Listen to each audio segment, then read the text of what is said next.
mga dapat gawin.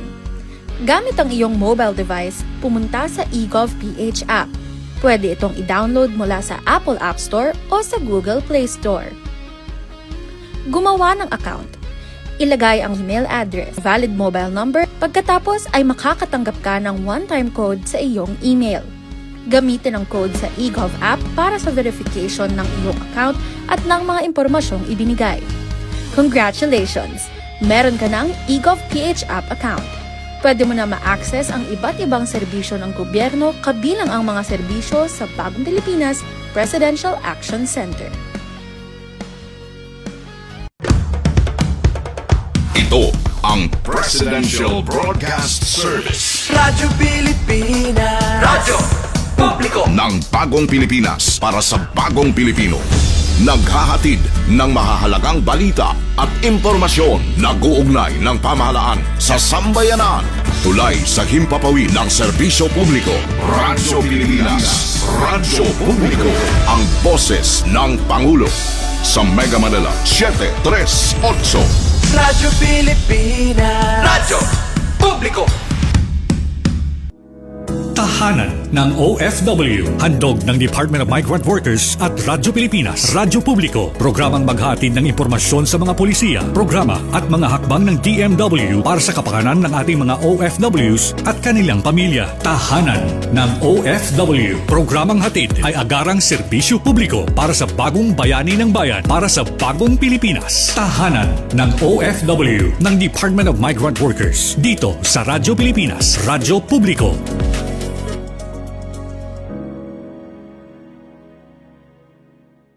Magandang araw po sa inyong lahat, lalo't higit sa ating mga minamahal na mga OFWs at inyong mga pamilya. Mula po sa tahanan ng mga OFWs, ko po ang inyong lingkod, Secretary Hans Leo Kakdak, na nag-iimbita sa inyong lahat na sumubaybay sa ating bagong programa sa Radyo Pilipinas, ang Tahanan ng OFWs. Regular itong masusubaybayan tuwing Huwebes mula alas 3 hanggang alas 4 ng hapon sa Radyo Pilipinas, Radyo Publiko, sa DZRB 738 AM at maging sa Radyo Pilipinas World Service. Ang ating programa ay mapapanood din sa opisyal na Facebook page ng Radyo Pilipinas at ng Department of Migrant Workers. Sama-sama po nating pag-usapan ang mga kwento ng pagsusumikap ng ating mga bagong bayani at alamin ang mga programa at serbisyo na hatid ng DMW sa ating mga OFWs saan mang panig ng mundo. Bukas po ang tahanan ng OFW sa ating lahat. Kaya't halina't, tutukan at sama-sama nating ipagmalaki sa mundo ang ating mga bagong bayani sa ating bagong Pilipinas. Maraming salamat po.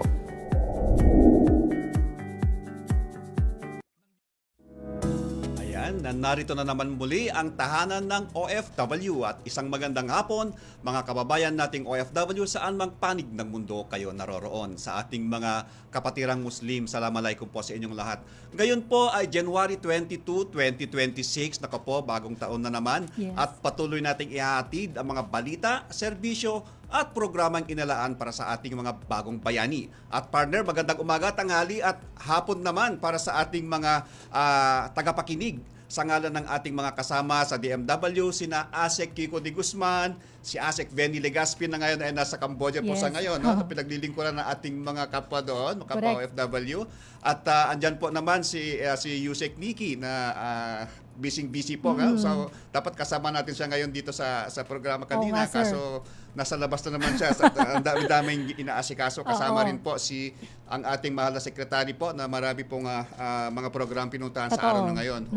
At ako po muli, ang inyong lingkod, si Director Charles Tabu, at live po tayong mapapakinggan sa Radyo Pilipinas at mapapanood sa official Facebook page ng Department of Migrant Workers. Kaya panoorin din mamaya ang replay ng ating episode sa RP World Service. At kasama ko ngayon po si Partner Jerd. Partner, pumati ka naman, partner. Yes, so magandang araw, magandang umaga, sabi nga ni Director Charles, magandang umaga, tanghali, hapon, gabi sa lahat ng ating mga taga-subaybay. Ako po si Jel Miranda ng DMW Strategic and Communication Service para po sa ating ika-50 na kalimampung episode. Grabe, Yes. 50th 50th episode. na at pangatlong season na tayo, Second partner. season ng tahanan ng OFW. Yes, kaya hindi mo mararamdaman kapag Oo ikaw nga, talagang sir. pag naglilingkod ka sa ating mga kapwa OFW, hindi mo mararamdaman na ay pangatlong season Totoo. na tayo at 30th episode na tayo, no? Ang bilis ng panahon, di ba? Yes. Sabi mo kanina, ang daming ginagawa ng ating mga senior officials, of course, sa pangunguna ni Secretary Hans Leo J. Cacdac. Yes. Imagine, January ano pa lang tayo ngayon? January 22. 22. Ang dami-dami na pong ganap. Kaya naman po, since 50th, episode, so ano to, pagka 50, golden, di ba? Tama ba? Golden by 50. Golden year. Yay! Yay! Pabanggit ko ulit. Happy Happy. 50th anniversary sa atin. At syempre, nandito rin po ang DMW na nagbibigay ng mga makabuluhang programa para sa ating mga mahal na OFWs. At katuwang din natin ang ating migrant workers offices at regional offices. Meron tayong mahigit 40 offices sa Opo. buong mundo na nagsisilbi sa ating OFW. At ngayon, partner, meron tayong 16 na regional offices na talagang Nakatutok. nakatutok sa ating mga OFW. 24/7 po yun, partner. Yes. Na? Iba't ibang oras yun, sir, Oo. ha? Kaya pagbati natin kanina, umaga, tanghali, Oo. at gabi. Kanina bumati ka, nakalimutan ko yung mga kababayan natin sa iba't ibang bansa, yung mga Ilocano. Okay. Tama ba? Naimbag nga agsapa aga kayo amin. Ayan, oo, sa mga ating mga Ilocano dyan, no? Imbang aldaw, Aldaw. gabi, ken bigat. Kada kayo Yun. amin ita. At syempre sa ating mga tagapakinig, hindi lamang makakaya ang iisa lamang, kundi bayanihan yan at sama-sama sa ilalim ng whole of government approach. Yan. At marami-rami sa ating pag-uusapan ngayong araw, partner. Pero bago ang ating panauhin, narito muna ang ilang mga good news at updates ng tahanan ng OFW. Balitang DMW.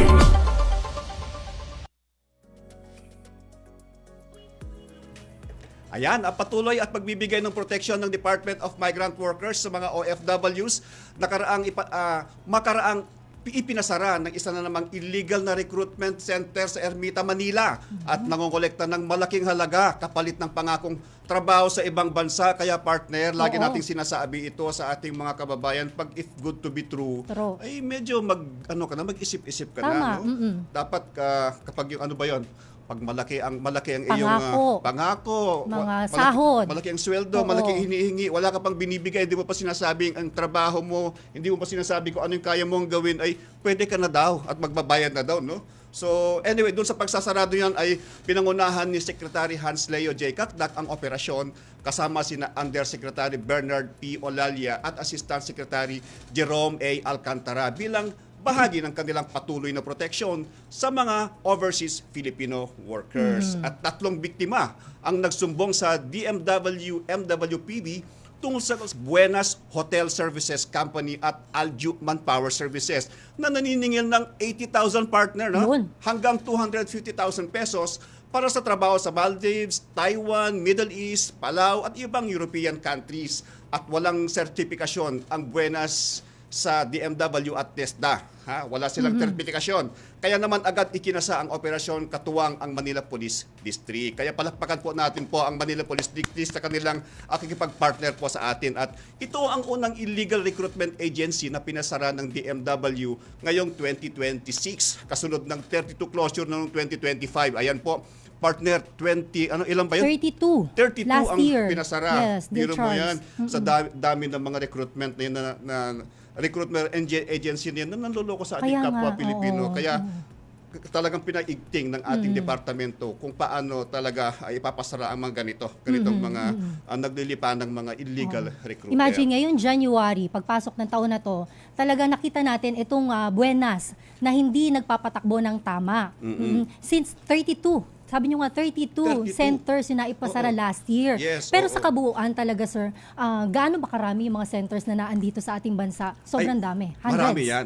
Marami din mga magaganda. Para din mga magagandang mga natin na mga iba-ibang recruitment. Yes. Talagang ethical recruitment, Marcel. Pero itong mga ito, ay yung mga iba na 32, yung 32 na pasarado, ay talagang hindi naman sila tumutupad. Oo. Totoo. So yung 80,000 to 250,000, kapag ganun ba, sir, ano mapapayo nyo dun sa mga OFW na wag siguro agad-agad maniwala? Oo, ang dapat gawin nila, andyan naman, may 24/7 tayo, mayroon tayong 1348 Oo. 135, isang hotline natin. Pagtawag mo dyan, magtanong ka lang, sir, mayroong agency ABC naniningil ng ganito. Machi-check naman namin, sasabihin namin, oy kabayan, wag muna. Masyadong malaking hinihingi sa'yo. Saka wala naman kami job order na ganyan. Yes. So basically, sa website ng DMW, makikita naman, di ba, sir, yung mga accredited Yes. recruitment centers. Oo, meron Para tayo. ma-verify din kung tama. Correct. Yung iba Correct. nagbebenta ng kalabaw, ng lupa, etc. Lahat ng kanilang ari-arian. Mababaliwala, di ba? Bali, wala talaga. At siyempre,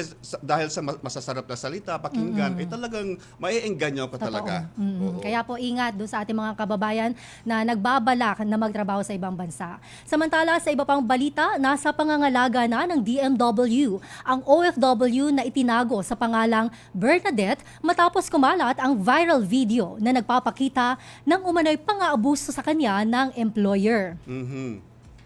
Okay. Tiniyak naman ni Secretary Hans Leo J. Kakdak na nasa ligtas ng kondisyon at kasalukuyang nasa protektadong shelter sa Hong Kong si Bernadette. Agad namang rumisponde ang mga otoridad upang tiyakin ang kaligtasan, privacy at kalusugan ng OFW. Dinala siya ng Migrant Workers Office Assistance to Nationals Team sa paggamutan para sa medikal na pagsusuri bago ilipat sa shelter. Patuloy siyang minomonitor habang hinihintay ang resulta ng kanyang pagsusuri. Samantala, katuwang si Hong Kong Labor Attaché Cesar L. Chavez Jr., isinasagawa na ng pulisya ang formal na investigasyon sa insidente.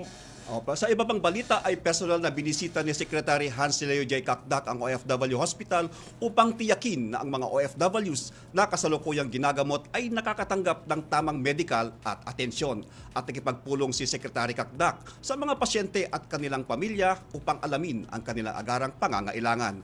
Kasabay nito, nagbigay ang DMW ng Action Fund Assistance sa 7 OFW patients at kanilang next of kin upang matulungan at sagastusin sa pagpapagamot at suportahan ang kanilang pagpapagaling. At bahagi ito, bahagi sa pagbibisita ay sa patuloy na pagbibigay ng libreng serbisyong medikal alinsunod sa direktubo ng mahal nating Pangulong Ferdinand R. Marcos Jr. na magbigay ng agarang medikal, pinansyal at iba pang tulong sa mga OFWs at kanilang pamilya.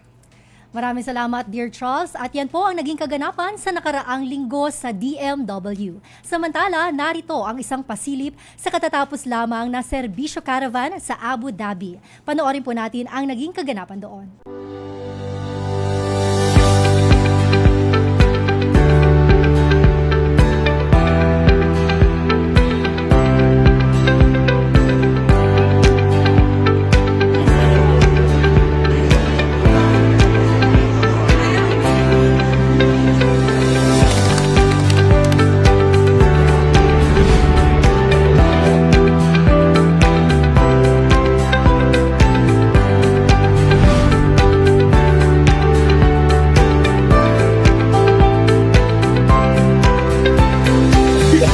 Good morning. My name is Crystal. I'm from Cagayan de Oro City. 3 years na pong OFW dito sa Abu Dhabi. And I came for my contract verification. And I'm very thankful for the services kasi may time pa po akong pumasok. And hindi lang yon, may pa-free breakfast po. So ready to go to work.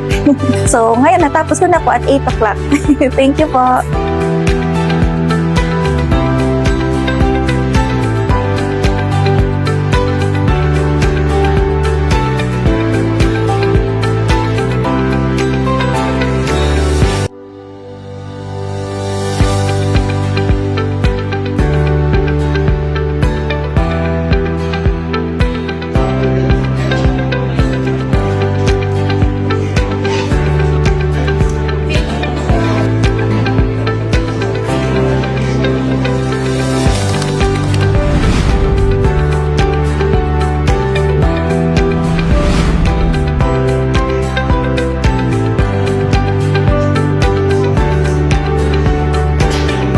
Hello, magandang umaga po. Nagpapasalamat po kami sa ganitong proyekto ng gobyerno. Maraming salamat sa pag-aasikaso sa amin. Talagang ramdam namin yung serbisyo na binibigay niyo sa amin. Yung ganito, sana po meron po ulit para makapag-avail yung ibang kababayan natin. Yung government services closer to the people. So sana po, extend po paninyo. Maraming salamat.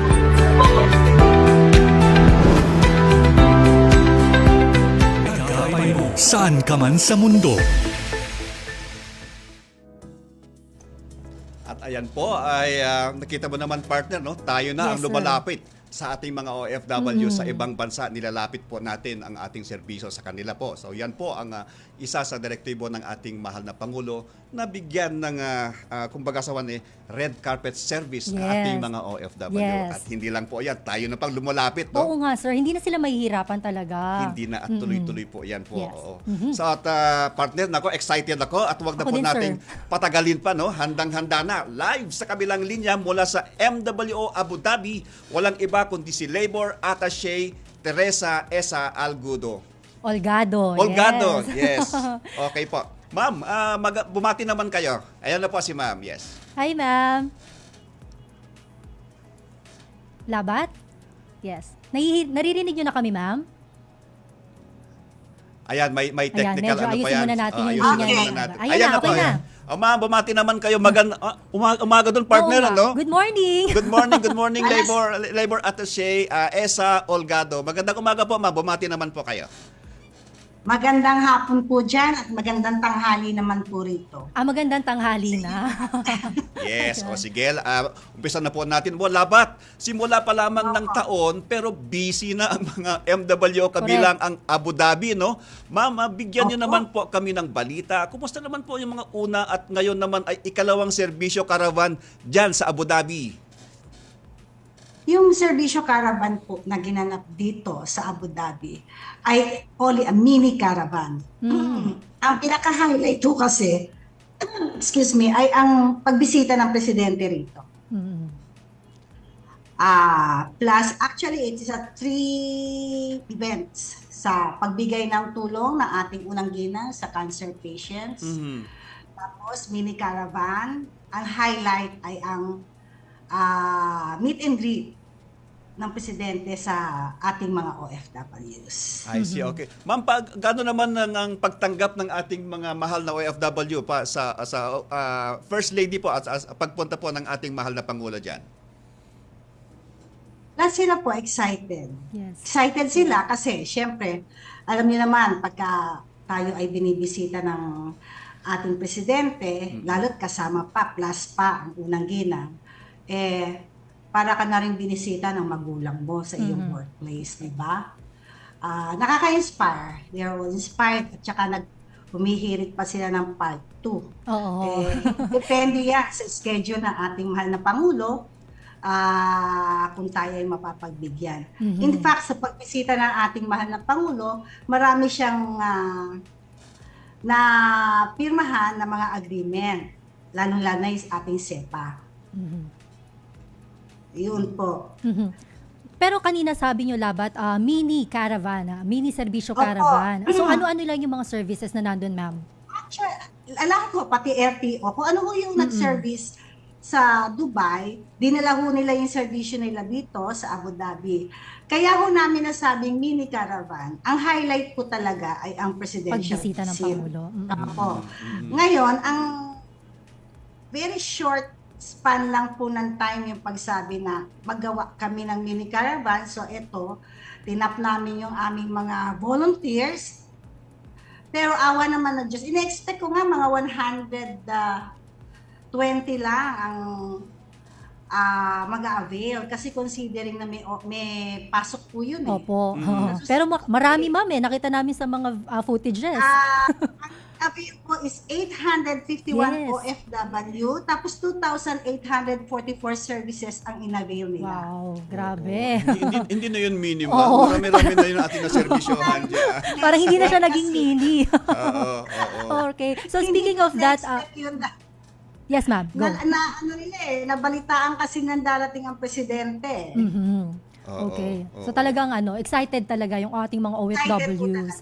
Yes. Yes. So labat dako tayo dun sa pagbibigay ng mga agaran tulong sa ating mga OFWs. Kamusta na po yung pamamahagi ng Action Fund, legal assistance at ang repatriation program? Okay. During the visit of the president, si First Lady ay nagbigay ng tulong kami naman din dito ay nagbigay din ng tulong kasama din ng OWA. So, ang nabigyan po namin sa cancer patient is 125 cancer patients. Total of cancer patients. Yun ho ang binigay namin plus na-meet din sila ng ating First Lady. Dito naman ho sa Abu Dhabi, tuloy-tuloy ho din naman ang aming pagsiservisyo, maski na ho walang mga special events like that, katulad ho yung repatriation namin. Part ho ng MWO-ATM, we were able to repatriate last year the 810 individuals amounting to 592,216 AED. Yung aming legal, tuloy rin naman namin ang pagbibigay serbisyo sa aming legal team na nakapagserbisyo kami ng 352 na OFWs, different cases amounting to 6,205,838 AED po ang nagagastos ng migrants workers natin dito. In terms of financial, we were able to extend some financials amounting to 133,987 AED. And the medical, medyo 759. Ito ho yung malaki, yung medical dito Yes, 759,682 AED din. Nung nakaraan, ma'am, nagbigay na tayo ng medical assistance doon sa batang si Andre, yung 7-year-old po na may brain cancer. Kamusta na po yun, ma'am? Ano na pong update? Si Andre ay medical evacuation po yun, ma'am. In fact, Abu Dhabi to Dubai, Dubai to Taiwan. Kaya ngayon, as of the moment, ang update ay naoperahan na po siya. And nasa recovery room siya. And successful po yung kanyang operasyon. Inshallah. Sana po. Opo. Din successful po. Pag-pray natin, ma'am, Yes, no, ma'am. na talagang sana po ay gumaling po si Andre sa lalong madaling Kasi, panahon po. Oo. Kung makita niyo yung bata, pag nakita niyo yung bata, mukhang wala siyang sakit except for the tube set. Yes. Pero napakaganda ng mukha ng bata eh. Sabi ko Matapang. nga, nung nakita ko siya, sabi ko, hindi ko ina-expect na ito yung makikita kong mukha. Dahil hindi mukhang may sakit. Opo. Napakalusog. Magandang bata talaga. Naku, ay happy naman kami, ma'am, at tilay magandang balita po yan na yung bata po natin ay medyo masigla po pero tuloy-tuloy po ang Recovery. MW Abu Dhabi sa mabilis sa pag-recover niya, tuloy-tuloy po nating i-monitor yan, ma'am. Yes. No? Oo, nakaalaan dyan si ma'am. Na-document po namin yung from the time na siya ay umalis dito sa Abu Dhabi, sa Shikadipa, Opo. hanggang papunta siya ng ambulance. I see. And then meron din nag-document doon na papunta siya ng Abu Dhabi, ng Dubai Airport. Kasi from here to Dubai Airport, 2 hours ho yan. Kaya since na nasa ambulance, mabilis lang. Opo, ayun. Yan, oo, sige. Alabat, nabalitaan mo naman kami sa rollout ng online online Employment Contract Verification System or yung OACVS at iba pang programa ng MW Abu Dhabi ngayong 2026. Balitaan mo naman kami dyan, ma'am, yung initiative na yan. Sige po, yung online namin, actually, nag-start kami ng testing doon sa MITS, yung atin. And then, mag-roll out din kami ng 2 pang platform para make choices ang ating mga kababayan dito kung ano ang gusto nila.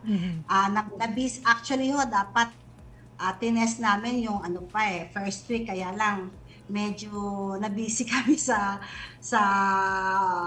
ibang event. Kaya ngayon, itutuloy na ho namin ngayon yung aming platform na to.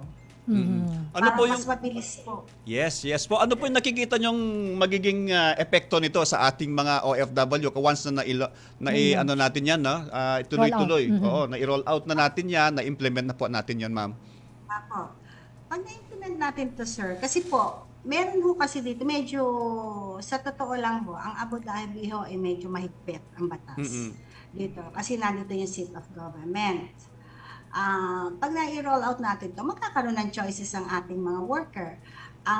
It's either gusto nilang i-avail yung 3 platforms or magkaroon sila ng personal appearance dito. Yeah. Just the same, pareho rin naman ho yung proseso. mas mabilis nga lang ho kung ma-avail nila. Ito ho ay mapapakinabangan ng mga taga-Aldafra. Ang Abu Dhabi ho kasi malayo ang mga jurisdiction. Aldafra, yung mga western regions po. Yeah. Kaya mas pabor po yun sa mga malalayong lugar kaysa within the vicinity of Abu Dhabi. Saka yung Abu Dhabi, ma'am, kunyari nasa gitna ka kunyari nasa Al Ain ka, gitna siya ng Abu Dhabi saka Dubai. Di ba 2 hours lang yan by ma'am, no? By land travel, no? Abu Dhabi to Dubai.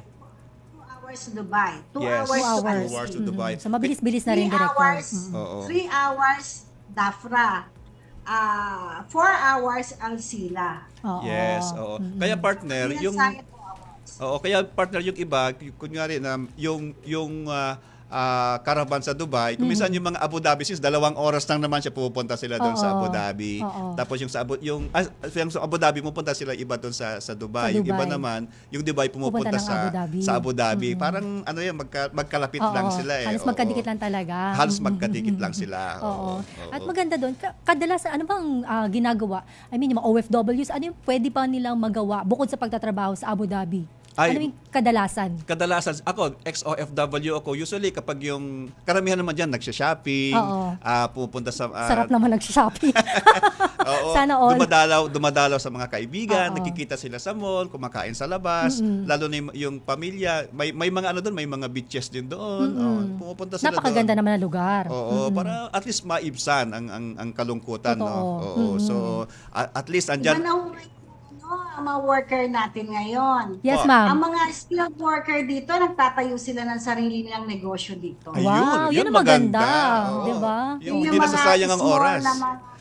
Na mga kainan dito, yung small lang talaga. Tapos, pero itong mga skilled dito ha. Yes, ma'am. Halimbawa, engineer sila sa umaga, sa gabi, Mm-mm. nag-waiter sila for their own business. Wow. Oo. Oo. Yun So ang at least maganda. meron na bukod sa sarili na ng trabaho as an employee, meron pa silang ibang ginagawa na feeling ko mas fulfilled yung feeling nila. Oo, 'Di ba? Saka nagugugol nila yung kanilang free time Correct. sa mas magandang tama. time na nagiging efficient Opo, po, opo. no. Correct. Kaya Oo. labat dahil po sa inyong sipag at malasakit, congratulations po sa DMW Maraming salamat recognition para sa MWO Abu Yes. Dhabi bilang Serbisyo Caravan Star Awardee at Labor Diplomacy Awardee po. Yeah. Ano po masasabi niyo dyan? Congratulations, ma'am. Ano pong Congratulations, masasabi ma'am. niyo po? Awardee po ang MW Abu Dhabi. Kami naman po rito ay sa tagal ko na ho sa overseas, almost a decade na. Kumbaga, veterana na tayo Oo nga, sobrang tagal na. sa tagal na. Yes, ma'am. Kami naman ay tuloy-tuloy lang ang serbisyo namin. Kung may kakulangan man kami, sabihin nila at para ma-correct namin o kaya madagdagan pa. Kung may suggestion sila, sabihin din nila. Wala naman mawawala kung tayo ay magtutulungan at patuloy at open ang komunikasyon natin. Opo. Oo. Sige, ma'am. At ma'am, nako, masarap pa sana magkwentuhan. Oo nga. Masarap si ma'am. Kasi na-miss ko tuloy, ma'am. Dati na akong OFW, nami-miss ko tuloy dyan yung mga kaganapan dyan sa Middle East. Oo, mo. talaga. Oo. Ilang taon ka ba dyan, sir? Naku, 24 years ako 24 dun, partner. years? Oo, 24 years ako. Ilang taon ka ba? 27 ka lang ngayon, 28 naman. 28. In the past 20 Okay. years. Anyway, ma'am, maraming salamat. Ma'am, may mensahe po kayo sa mga ilang anunsyo dyan sa ating mga kababayan sa Abu Dhabi. Tulad po nga po ng sinabi namin, mag-roll out po kami ng 3 platforms for the verification. Kami naman dito ay tuloy-tuloy lang ang aming pagbibigay ng impormasyon sa mga worker, ang kanilang karapatan, Yes. at ang kanilang, dapat ho, yung pag-aalaga ng kanilang kalusugan. Hindi ho talaga madali mag-abroad. Ang kailangan mo natin sa ating mga kababayan, alagaan nila ang kanilang sarili dahil yung kanilang lakas ng pangangatawan, yun po ang puhunan nila sa pagtatrabaho dito sa abroad. Opo. At teka muna partner, Yes, no? ma'am.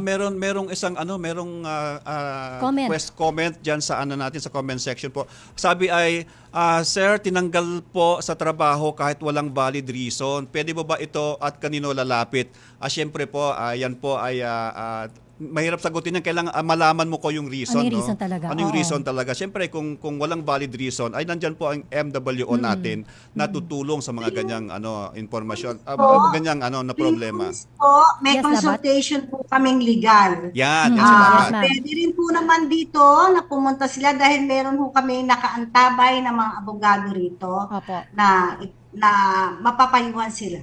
Okay. Yes po. Yan po ay nilapit po sa atin ni No Zinabi o kaya si Jan, siguro si Jan Baka Ibanez binaliktad ito. yan, oo. Si Jan Ibanez, oo. Miss Jan, ganito na lang, lumapit ka po sa ating pinakamalapit na MWO po, no? Kung saan ka mang country ngayon at siguraduhin po namin na matutugunan at maririnig po natin 'yan. Siyempre, nandyan po sila para sila po ay maprotektahan po. Siyempre, Yes. ang ating mga, kung mayroon tayong mga suliranin, kami po ay tutulong sa inyo po.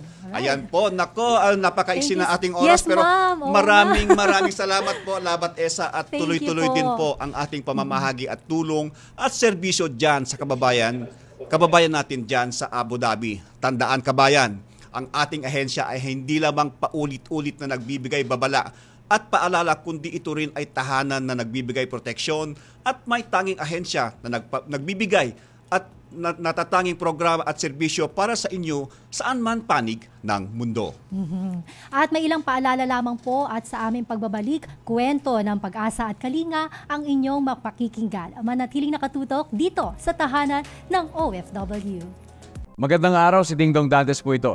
Basta sinabing Pilipinas, isa sa una nating naiisip ay ang magagandang beach sa ating bansa. Andyan ang Boracay, El Nido, Panglao, nako, nakakamiss tuloy ang dagat.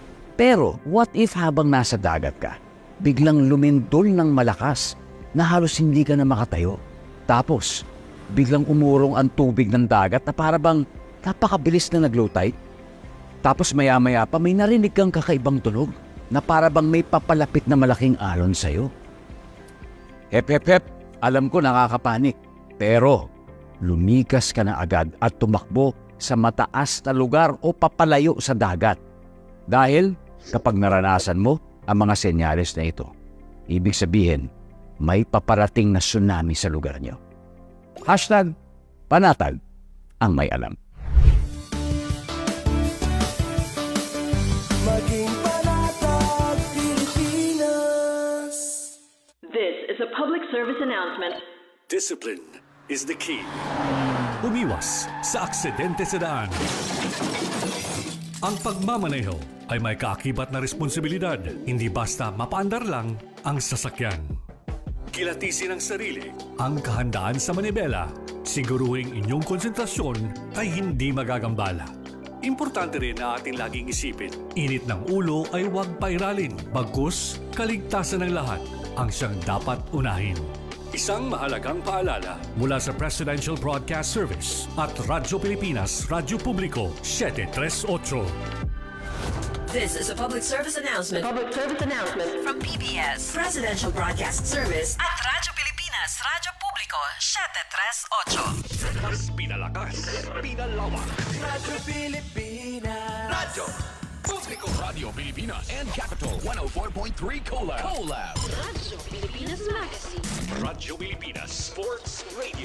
Radyo Pilipinas World Service. Ang taginting ng AM At lakas ng FM. sa iisang himpilan Pinagsanib na puwersa. para sa mas malawak Mas maraming mararating. at mas maraming maaabot ng impormasyon. At serbisyo publiko. Radio Pilipinas and Capital 104.3 Collab. Radyo Pilipinas News Nationwide. Trending issues na pinag-uusapan. World News in 5. Ang inyong institusyon sa Philippine Sports Broadcast. Di papahuli sa mahahalagang kaganapan. Siksik impormasyon. Mga palatuntunan ng Radyo Pilipinas, Radyo Publiko 738, Sports Radio 918. Radyo Magazine 1278 At Radio Pilipinas World Service. nag-uugnay ng pamahalaan sa sambayanan. Mapapakinggan na Sa Capital 104.3 FM. Capital 104.3. Radyo Pilipinas Pilipinas. World Service. Sports Radio. Radyo Pilipinas Magazine. Serbisyo publiko. Taginting ng ATM. Lakas ng FM. The AM and FM Collab. Sa Capital 104.3 FM. Radyo Pilipinas. Radio Pilipinas and Capital 104.3 Collab. Good news!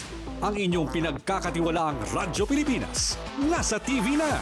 Oo, nasa TV na. Ang Radyo Pilipinas 738 AM ay live nang mapapanood sa Channel 3 ng ABS-CBN TV Plus at Channels 45 to 49 ng GMA Affordabox. Kaya may access ka na sa balitang totoo anytime, anywhere. Sa radyo, sa social media at TV. Radyo Pilipinas 738 AM. Para sa bagong bayani ng bayan, tahanan ng OFW para sa bagong Pilipinas.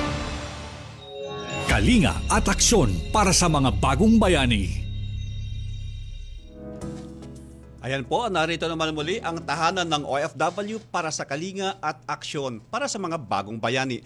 Pero bago yan, partner, ay tanggapin muna natin ang isang nagmamadaling balita at pinakaunang kaso ng avian influenza sa Northern Mindanao, kinumpirma ng DA-BI sa Bonifacio, Misamis Occidental. Ang detalye mula kay Kokoy Medina ng Radyo Pilipinas, Cagayan de Oro. Radyo Pilipinas Flash Report. Flash Report. Kinumpirma ngayon ng Department of Agriculture, Bureau of Animal Industry or DA-BI ang pinakauna na kaso ng avian influenza dito sa Northern Mindanao sa barangay Lincuna na Bonifacio, Misamis Occidental. Ang nasabing resulta ay kinuha ng Misamis Occidental Provincial Veterinary Office mula sa mga itik at manok noong Disyembre 5 ng nakaraang taon at isinailalim sa pagsusuri sa laboratory ng Department of Agriculture Regional Field Office 10 sa pamamagitan ng Regional Animal Disease Diagnostic and Reference Laboratory. Noong Enero 16 ng kasulukuyang taon, ang DA-BI Animal Disease Diagnostic and Reference Laboratory ang nagpalabas ng kanilang confirmatory test na positibo ang 21 sample ng avian influenza sa subtype H5 at isa naman ito ang nagpositibo sa subtype N1. Dahil nito, kaagad ang DA-BI nagpalabas ng rekomendasyon sa pamamagitan ng DA-RFO10 sa pagpatupad ng quarantine at pagkontrola upang hindi na kumalat ang nasabing sakit. Kasama na dyan ang pagkaling o pagpatay sa mga natirang manok at mga itik, surveillance, pagkuha ng mga sample at pagwarantin sa lugar sa loob ng 100 kilometro. Samantala, ang DA-RFO10 sa pamamagitan ng Regional Executive Director Jose Apollo Uhay Pakamalan ang nagpa-activate sa command center at sa Regional Quick Response Team upang hindi na kumalap ang nasabing sakit sa iba pang bahagi ng Northern Mindanao. Para sa bagong Pilipinas, Kokoy Medina, Radyo Pilipinas, Radyo Publiko, Cagayan de Oro City. Radyo Pilipinas Flash Report. Flash Report. Ayan, salamat Kokoy Medina sa Radyo Pilipinas, Radyo Publiko. Sa pagpapatuloy para sa kalinga at aksyon, narito makakapanayam naman natin ngayong hapon, partner, ang isang kabayan mula sa Saudi Arabia na si Juvie Balbuena Kakas, dating driver doon at narito live sa ating studio. Kamusta kabayan? Bati ka muna, sir. Gigi, sir. Magandang hapon po sa lahat. Opo. So, kamusta po kayo? Okay lang po. Oo. Kwentuhan mo muna kami, sir. Siyempre, di ba? Ikaw ay dating OFW. Opo. Gaano katagal na, sir? 18 years na po. So, nagsimula ka anong taon? 2008. Bakit mo pinili maging OFW? Siyempre sa trabaho. At saka yung pamilya ko medyo kakapusin sa kita. Siyempre, nag-desisyon ako kahit malayo sa pamilya. Nag-desisyon na mangibang bansa. Ano po ba ang trabaho niyo dito noon? Noon yung ako sa Coke, yung driver ahente ng Coke. Driver ka na talaga. Ng Coke. Oo. Tapos yung kumpanya, na naman kami. So, hindi permanente. Hindi Your permanente. charge. Kaya naisipan siguro niya mangibang bansa din. Partner, yung nung nakapanayam ko si Mr. Juvie, no? Juvie.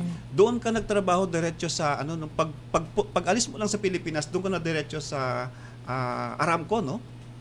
Opo. Aramco. Tapos ilang taon ka doon sa amo mo? Yung una kong amo, 12 years po ako doon. 12 years.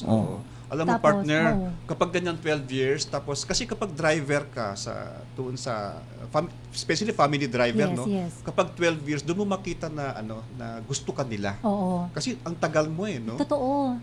Tapos yung mga anak mo, yung mga siyempre pinapamahala nila sa iyo yan. Pagka ganun. Pagkakatiwala, di ba yung pamilya? Kaya saludo tayo sa mga ganyan na na nakakatagal sa kanila. Kasi yung mga alaga ko rin doon, maliit pa. Dumating ako doon sa kanila, lumaki na sa akin. Ayaw nga nila akong paalisin. So yung 12 years na yon, usually ba anong kontrata? Ilang taon po dapat kayo? Renewable? Every 2 years. Every 2 years. Pero, so 6, parang 6 times. Pero yearly na ako umuwi noon. At least yearly. Kasi yung iba 2 years, partner. Ganun katagal. Tatapusin yung 2 years. 2 years. Pero sa kanya, since yearly, so doon mo talaga mabait yung amo ni sir. May sinabi pa sa akin kanina, partner, na imbes na doon siya sa hospital magpapahinga o doon sa labas, no? Doon siya dinala ng kanyang amo sa bahay nila mismo. Wow, doon ka na pinagstay talaga. Kasi sa accommodation namin, ako lang din mag-isa. Wala akong matawag. Doon sa bahay nila, meron kahit yung amo ko, tinatawag ko. Okay. Kailangan ng tulong. Ikaw na pinaglilingkuran nila. Tapos, ayun. Pero kwento mo sa amin yan, yung eksena na yan, na nagkaroon ka ng karamdaman? Nung time na yon, galing ako sa trabaho din. Umuwi na ako doon. Pag uwi ko doon, siyempre, pahinga muna tayo. Pero galing na ako sa trabaho. Doon din sa bahay ng amo ko. Okay. Kasi doon ako pinapawi niya lagi. Para kung kailangan nila ako, Tapos? diretso na. Hindi pa kung doon ako sa accommodation ko, magbabiyahe pa ako. Di siyempre, pag nandun, kung anong kailangan, bili ka ng ganito, nandyan na kaagad. Nung time na yun, sige po. Doon ako na sa Inatake kwento ka ni ba? sir Paano po kayong inatake? nung nakahiga ako, siyempre, nag-check tayo sa cellphone. Kasi yung pamilya natin, mga anak natin, baka nag-chat-chat sa atin. Biglang sumakit yung ulo ko. Ayun, hindi ko na pinatagal. Nag-drive ako. Ikaw mismo? Papunta sa ospital. Pagdating doon sa ospital, yung parada ko, balagbag pa kasi nahihilo ka na siguro. Oo. Ang maganda doon sa ang maganda doon, partner, doon sa Aramco din na nag-hospital. Doon sa Aramco kasi napakalaking compound. Sir, no? Nandun na lahat. Nandun lahat. Hindi ka na lalabas. Yes. So nabigyan kayo kaagad ng treatment. agaran. Yes. Opo. Pagdating doon, hindi na nga natapos yung pag-BP sa akin kasi yun nga. Anong BP nyo noon? Natatandaan niyo po ba? 200 over 110. Ang taas nga, partner. Mahihilo ka nga. Oo nga.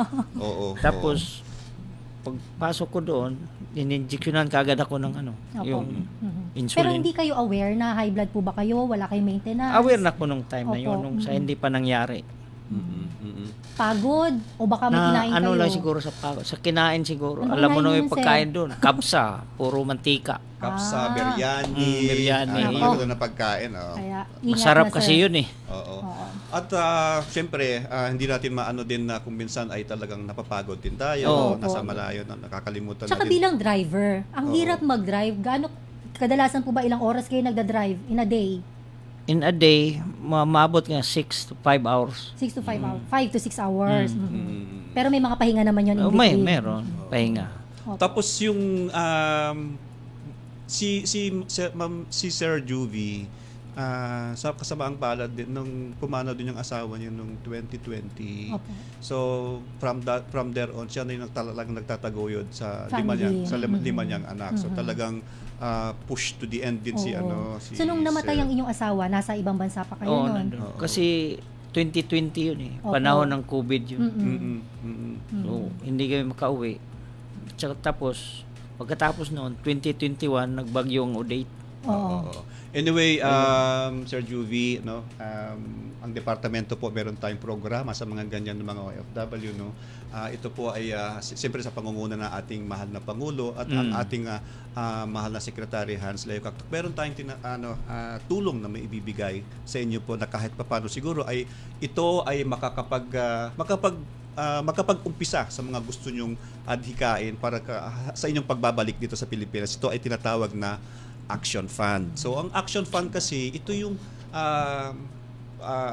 fund ng gobyerno para sa mga OFWs na nangangailangan ng agarang tulong gaya po sa inyo. Siyempre kailangan niyo ng pagpapagamot, wala kayong trabaho sa inyong kalagayan po ay ito po ang maibibigay ng aming departamento at ang ating mahal na Pangulo, no, para kahit papaano siguro ay makatulong ng konti sa inyo po. Sir Juvie? Ayan po, Sir Juvie. Yan po ang nakakayanan po ng ating departamento. At partner, bago ko pala bago ko makalimutan, no. Sir Juvie, nakausap ko siya kanina. Kung gusto mo pong magpagamot, andyan po ang ating OFW hospital po, no. Mag-usap tayo mamaya, no, pagkatapos ito, at baka mai-refer din natin sa OFW hospital. Baka may pangakailangan po kayo doon sa OFW. Saan po ba kayo nagpapagamot sa kasalukuyan? Sa ngayon, may gamot pa akong dala galing doon. Kasi binigyan ako ng 3 months na Good for 3 months. Good for 3 months. Ayan. Anyway, sa ngayon patapos na siguro. Sige, tamang-tama po yan. Kahit meron tayong OFW hospital. Meron tayong OFW po. Handang tumulong sa inyo. Handang tumulong sa inyo, libre po lahat po yan. Again, yan po ay programa ng ating mahal na Pangulo at ang Department of Migrant Workers. Sige po, Sir Juvie, baka may gusto mong pasalamatan ng ating mga mahal na Pangulo at ang ating DMW, ating mahal na Secretary Hans Leo Cactac. Ang masasabi ko lang po sa programang ito, maraming salamat sa Pangulong BBM at saka yung sa in charge ng OFW, DMW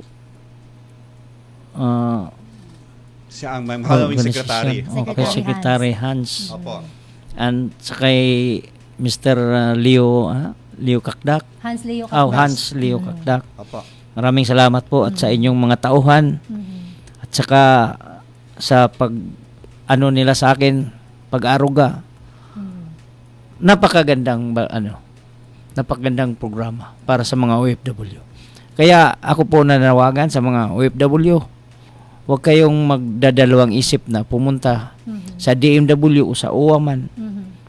Hindi kayo bibiguin. At kung anong kailangan nyo, ibibigay nila. Basta kumpletuhin nyo lang yung mga requirements para dire-diretso ang mga sa kanila, yung treat nila sa inyo. Yun lang po. Siyempre, nagpapasalamat din kami sa inyong serbisyo. At bilang OFW, alam namin napakarami yung sakripisyo. Marami kayong iniwanan dito sa Pilipinas para sa kapakanan ng inyong pamilya. At ito pong tulong ng DMW, and sana po makatulong din sa inyo hanggang sa talagang tuluyan po kayong gumaling.